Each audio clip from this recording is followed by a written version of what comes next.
Hey there, my fellow lunatics, and welcome to Dakon's Madhouse. Hey there, lunatics. Today we are building a Scarab mob farm.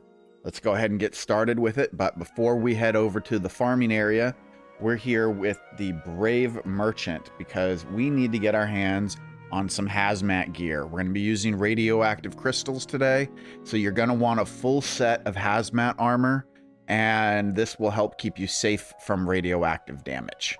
Now, the farm we're making today is going to take up 8 spawn cells.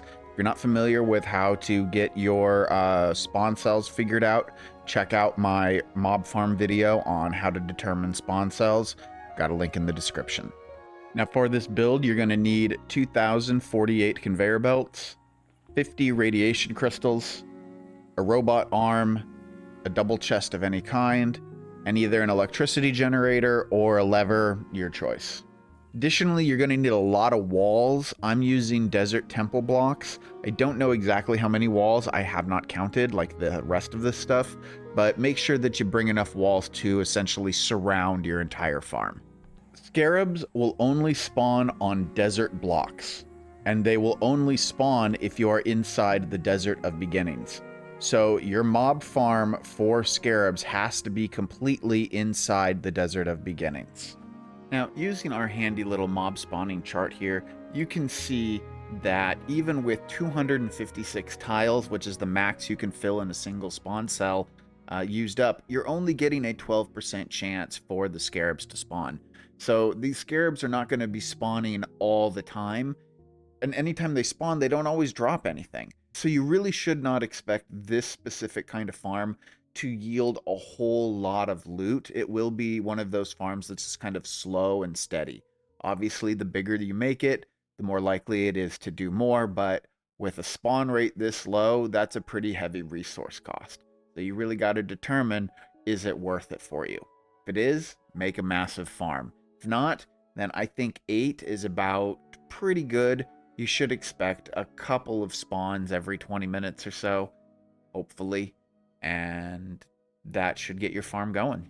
I'm starting here in the bottom right corner just because that's where I happen to have it set up, but you're going to want to go left basically 3 tiles, 5 tiles total, and then you're going to go up 2, 3, 4, 5 tiles. So left 5 and up 5, and that's where you place your first radiation crystal.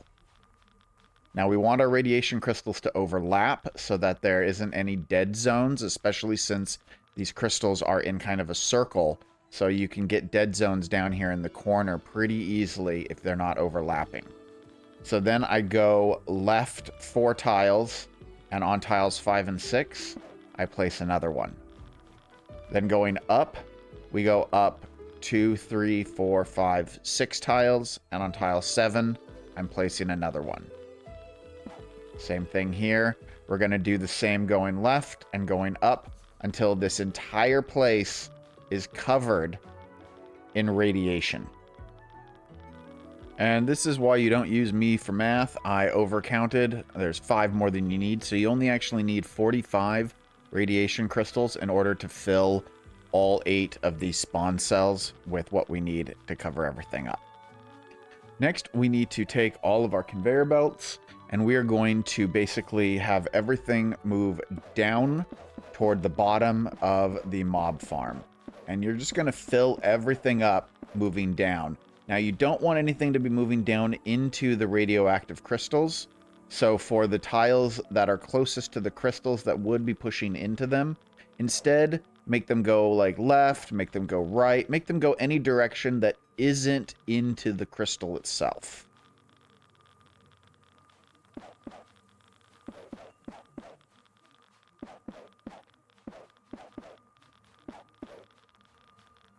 Repeat this process on every crystal and across the entire thing. I'm going to go ahead and just cut so that you don't have to see me do all of this. Even if it is sped up, it's a lot.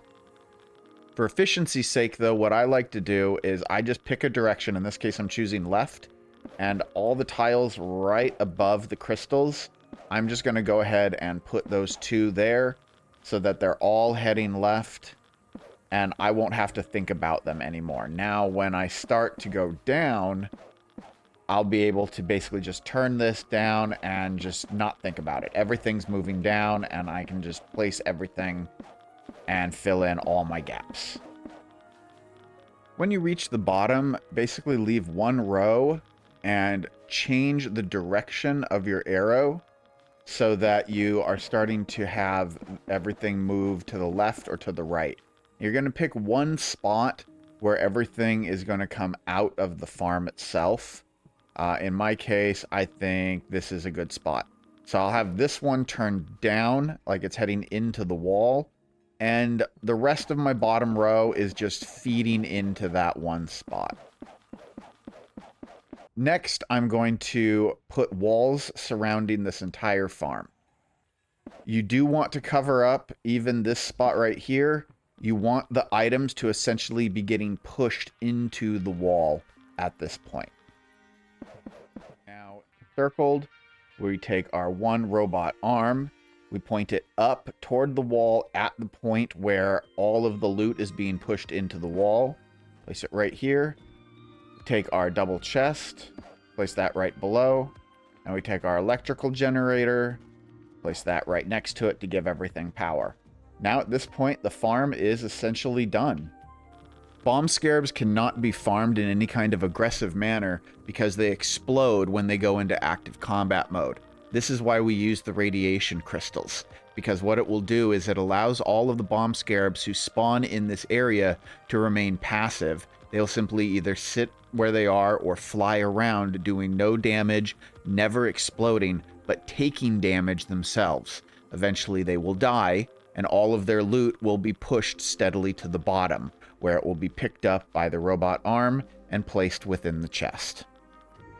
With this vertical design on the farm, I am able to also expand it and extend it up to the north as long as I want it to. Currently, it only takes up 8 spawn cells. So what kind of loot can you expect from this farm? Well, you can expect to get scrap parts, galaxite ore, there's plume balls, which whoop-de-doo, bomb rings, bomb scarab mortars, scarab wing covers, which may or may not matter to you if you've beaten Raw Car yet or not, the bomb scarab figurine, bombs, and a lot of blasting dung. If you liked this tutorial, please be sure to hit that like button, subscribe for more videos, and leave a comment below if you have any questions or anything you want to know about how mob farming works. Until next time, stay happy, stay healthy, but above all, stay crazy.